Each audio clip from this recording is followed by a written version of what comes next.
Assalamualaikum warahmatullahi wabarakatuh. Ngayon, isi-share ko naman sa inyo ang rules and laws of exponents.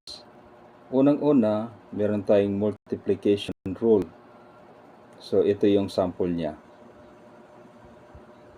Next one, meron tayong division rule. So, ito naman ang example niya.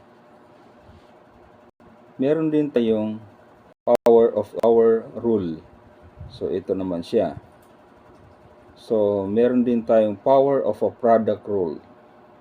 So, ito rin ang sample niya. Next, meron tayong tinatawag na power of a fraction rule.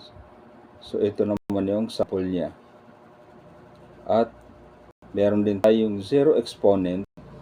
So, ito yung sample.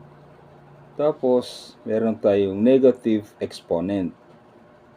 And then, meron tayong fractional exponent. Sana makatulong sa mga estudyante na nag-aaral.